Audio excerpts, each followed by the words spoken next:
El día de ayer les comentaba que nuestros ponentes eran de muy alta calidad. Creo que me quedé corto.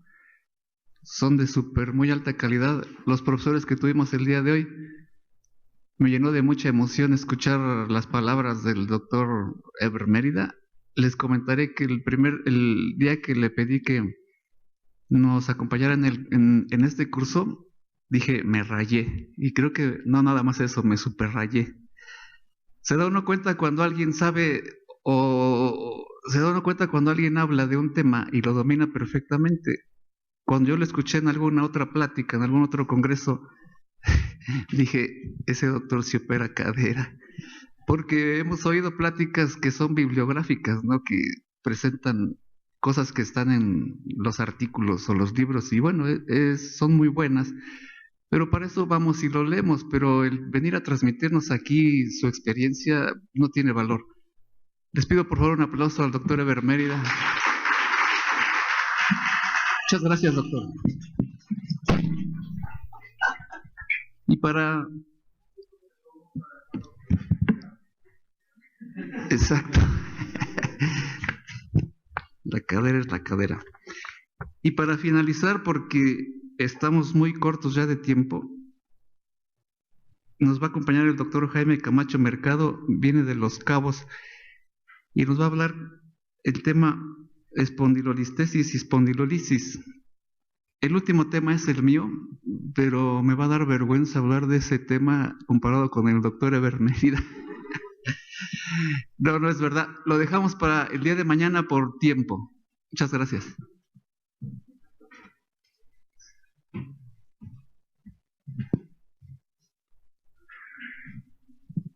Si alcanzo.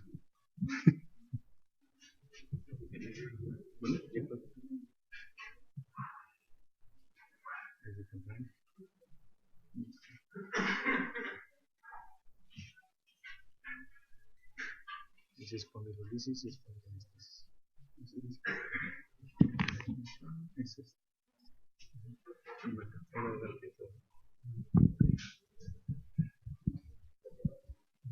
Muy bien, buenas tardes.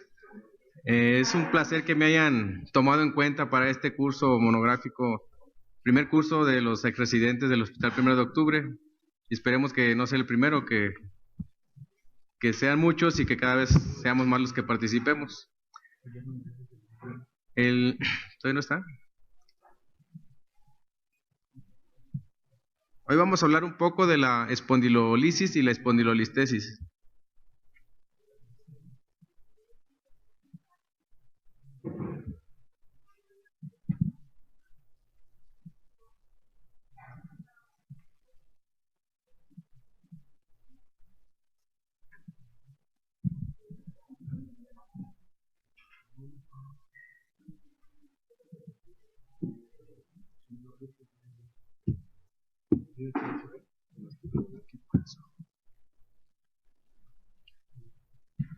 ¿Ya se cansó la computadora?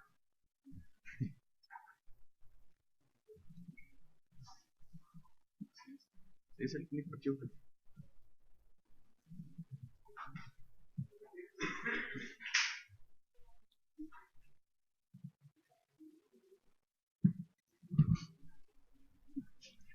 Si no, aquí traigo otro.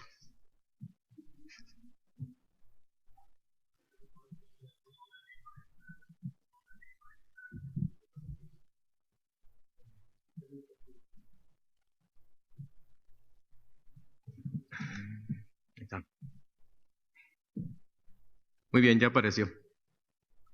Bueno, vamos a hablar de este tema que es frecuente. Y vamos a hablar un poco de la historia.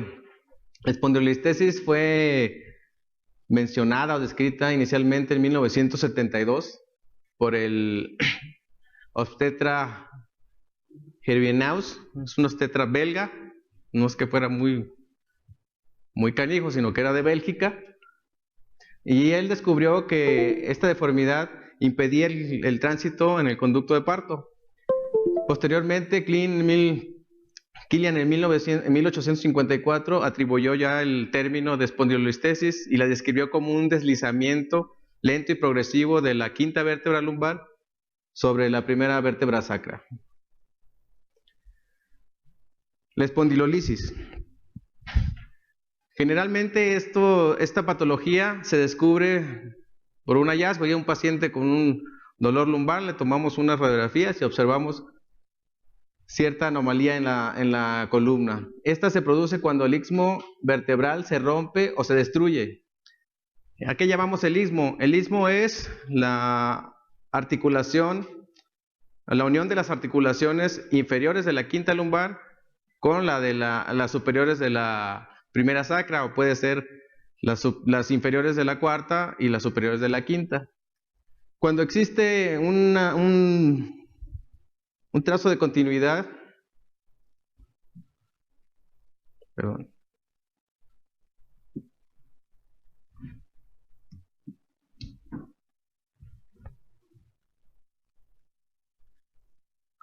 Existe un trazo de continuidad, hay una separación en el istmo y esto lo llamamos se llama una espondilolisis. Con el tiempo puede progresar a una espondilolistesis. Si nosotros encontramos a un paciente en la consulta y vemos que ya tiene una lisis de esa región, si logramos que el paciente siga las indicaciones, vamos a evitar que un paciente progrese a una espondilolistesis y por consiguiente se someta a un tratamiento quirúrgico. Ya que el paciente no siguió las indicaciones, subió de peso, siguió cargando, el paciente ya llega en la consulta con una espondilolistesis. Esta se describe como un desplazamiento anterior o posterior de una vértebra sobre otra. La más frecuente es L5 sobre S1. En esta el cuerpo de L5 se desliza hacia adelante y hacia abajo sobre el L5 sobre S1 y lo que trata de impedir el deslizamiento es el disco lumbosacro y las fibras de la corredera lumbar. La contractura permanente de estas fibras es lo que produce el dolor en esta patología. Aquí vemos unas imágenes de anterolistesis y retrolistesis. Lo que más frecuente vemos es la anterolistesis. También se presenta la retrolistesis, pero es en menor frecuencia. Wilson, Newman y McNabb desarrollaron una clasificación etiológica y en estas apreciamos o contamos con 5 subtipos. La número 1 es la displásica, la número 2 la ísmica, degenerativa, traumática y patológica. Actualmente se considera un sexto subtipo que es la iatrogénica. En la espondilolistesis displásica, esta se caracteriza por presentar deformidades congénitas en el istmo, ya que el paciente presenta una anomalía. Generalmente las apófisis articulares topan una con otra. En este tipo de lesiones o de malformaciones existe un desplazamiento y la quinta vértebra se desplaza sobre la primera sacra. Este tipo de espondilolistesis es más frecuente en mujeres jóvenes que en los varones. La espondilolistesis ísmica. En esta hay un defecto del istmo, hay una lisis del istmo, generalmente es entre L5 y S1. Hay una osteolisis que puede ser debida a sobrecargas, a fracturas. Y generalmente se lesiona el istmo y empieza el desplazamiento. En la degenerativa esta es más frecuente en mujeres y esta es por una sobrecarga o microtraumas a nivel del istmo, lo cual va a producir una listesis y es más frecuente entre L4 y L5. Como dije, la cuarta vértebra lumbar, las mujeres mayores de 50 años, y es más frecuente en L4 sobre L5 cuando el paciente presenta una sacralización de la quinta vértebra lumbar. La traumática generalmente es por como dice el título, un trauma bastante severo y hay lesión a nivel de los pedículos. Posteriormente al trauma empieza el deslizamiento. Afortunadamente es una patología poco frecuente. En la patológica, la lesión se encuentra alrededor del istmo es localizada o generalizada, es secundaria generalmente a enfermedad de Payet o a tumores o metástasis óseas en esa región. La clasificación que con mayor frecuencia se utiliza, más que la etiológica, es la de Meyerding, y esta se basa en el porcentaje de desplazamiento que presenta un cuerpo sobre otro. En la grado 1, el desplazamiento va de 2, dice que de 2 a 25 grados de desplazamiento, el grado 2 de 25 a 50, el grado 3 de 50 a 75 y el grado 4 mayor a 75. Cuando el paciente presenta un desplazamiento mayor al 100%, se presenta una patología que se llama espondiloptosis. Bueno, como les dije al principio, el paciente generalmente lo diagnosticamos como un hallazgo. Un paciente que llega con una lumbalgia, un dolor en el glúteo, en el muslo, en la pierna, lo que generalmente pensamos es que tiene una hernia de disco. Y cuando tomamos las radiografías, nos encontramos que hay un desplazamiento. El 50% de los pacientes cursa asintomático. A veces va el paciente por otra cosa y encontramos la listesis. La principal sintomatología es el dolor lumbar, irradiación a glúteo, muslo y la pierna. Hay una rigidez, una hipersensibilidad y debilidad muscular. Lo que frecuentemente el paciente reporta es que va caminando y pierde la fuerza en las piernas. Hay pacientes que logran o llegan a caerse. Y la marcha sui generis en este tipo de patologías, pacientes con flexión de cadera y flexión de rodilla. Esto es para lograr tener un punto de gravedad, que el paciente no se vaya hacia adelante. Aquí vemos una imagen de una paciente que tiene una espondiloptosis. Se va totalmente el quinto cuerpo lumbar sobre la primera sacra, y en la imagen vemos cómo hay un hundimiento en la unión lumbosacra. Esta es la posición que adquiere el paciente cuando tiene un desplazamiento bastante severo. Flexiona las caderas y flexiona las rodillas, primero para contener el dolor y posteriormente para tener un punto de gravedad. ¿Qué vamos a pedirle a un paciente? Bueno, es un hallazgo radiológico, pero las principales radiografías son AP, lateral y oblicuas. En las AP vamos a observar generalmente cómo tenemos los pedículos bien formaditos en las vértebras normales. Si se fijan en la de abajo, se corta la imagen del pedículo. Esto nos habla que hay un desplazamiento.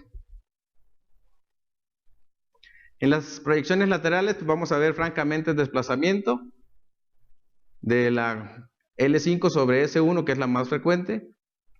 Y en estos pacientes debemos pedir proyecciones dinámicas para ver qué tan inestable es su espondilolistesis. Aunque cabe mencionar que hay pacientes con una inestabilidad bastante marcada, pero el paciente, sus síntomas son mínimos o inclusive no tienen síntomas.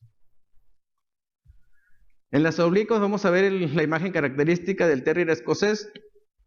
Vemos en las proyecciones de arriba cómo el cuello del perrito está completo, y en la que está en el círculo se ve cómo el cuello está seccionado o refieren que tiene un collar.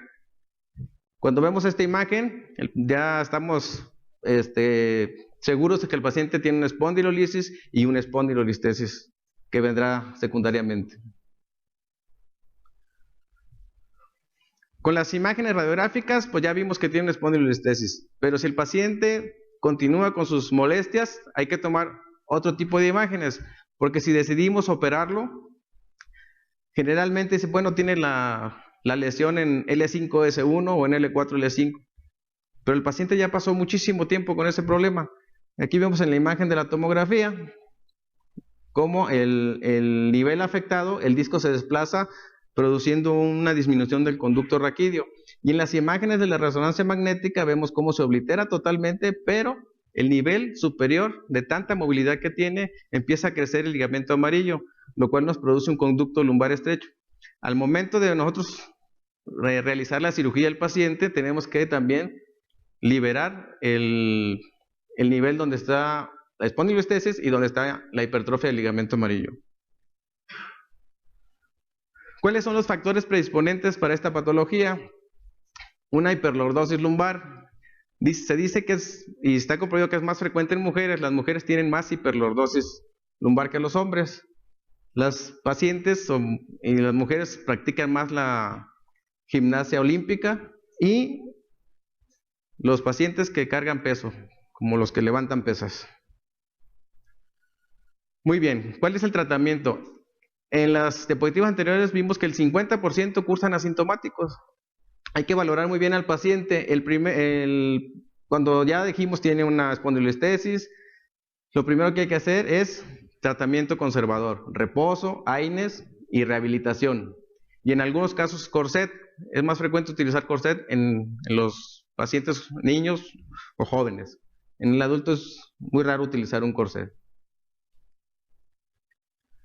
Bueno, ya le hicimos todo el tratamiento conservador, sus AINES, su reposo, y el paciente no mejora. ¿Cuándo está indicado el tratamiento quirúrgico? Si el paciente tiene 3 o 4 meses con el tratamiento conservador y no mejora, o por el contrario, se están incrementando sus síntomas. Cuando la espondilolistesis es mayor al grado 3 y cuando las alteraciones neurológicas empiezan a incrementarse. Tratamientos para la espondilolistesis se han desarrollado muchos. Los más frecuentes son artrodesis intersomática anterior, artrodesis posterolateral, intersomática posterior y artrodesis combinadas. A veces hay de 360 grados. Este tipo de artrodesis, cuando yo ingresé al hospital, hace como 15 años, la practicaba el doctor Orozco. Da muy buenos resultados en cuanto a la estabilización, porque una vez que se forma el callo óseo, ya no hay movimiento, pero no se reduce el grado de deslizamiento. Hasta ahorita, según la literatura, ya está en desuso. Y ahorita lo que más se utiliza es la reducción, la artrodesis, y principalmente con sistemas transpediculares. Aquí vemos una artrodesis sin instrumentación, cómo está la lesión en L4, L5, cómo se artrodesó, solo se le colocó injerto intersomático y se corrigió su problema.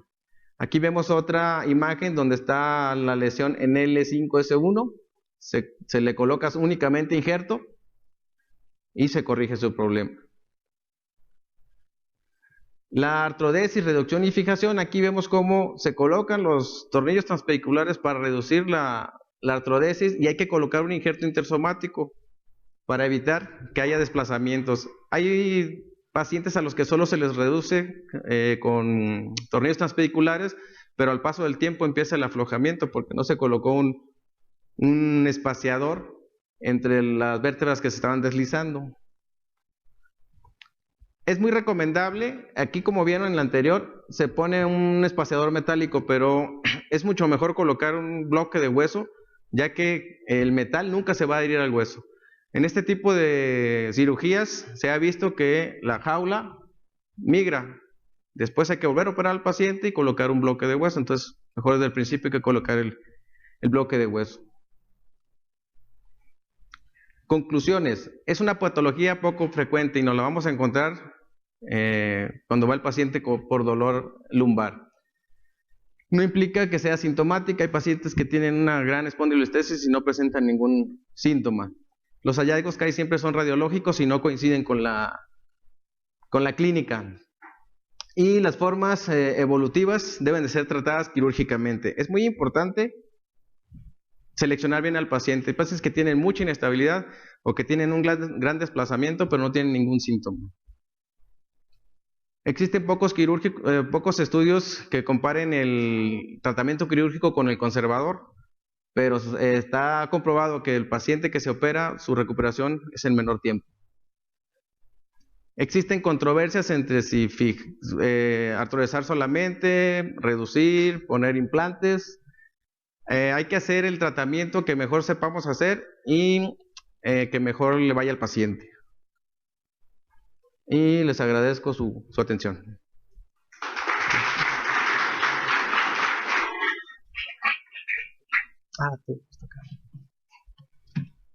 Si no tienen preguntas para el doctor Camacho. Bueno. Sí, bueno, está como un apartado más dentro de la clasificación. Cuando nosotros hacemos laminectomías o facetectomías, pues corregimos el problema del dolor del paciente, pero dejamos inestable ese segmento de la columna y con el paso del tiempo, la gran mayoría de los pacientes no hacen caso y suben de peso, entonces empieza a haber un deslizamiento. Entonces, no tenía la espondilolistesis, pero después de la cirugía vemos a los 6 meses que ya empieza el desplazamiento. Entonces, cuando hacemos una cirugía... ¿Y hay una diferencia en el tratamiento de un paciente joven a uno de la tercera edad? Pues sí, mira, si es un paciente de la tercera edad que no juega fútbol, que no baila, que no salta, mejor lo haces conservador, pero es un paciente pues que está en su plena vida productiva y sobre todo si tiene síntomas. Si el paciente no tiene síntomas, pues no le debes de hacer nada, porque le produces más daño de la lesión que tiene.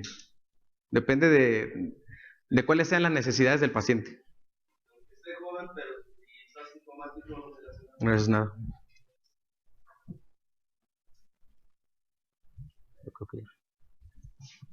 Si no hay más preguntas, agradezco infinitamente al doctor Camacho, orgullosamente egresado de nuestro hospital cirujano de columna, quien hizo el esfuerzo de venir desde Los Cabos para estar con nosotros, y les pido un aplauso.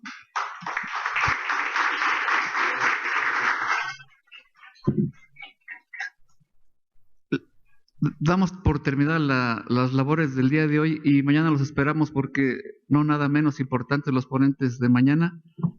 Los temas son muy interesantes, tumores óseos. Viene el doctor Tecuat del Hospital Magdalena de las Salinas y será muy interesante ver sus pláticas. Gracias.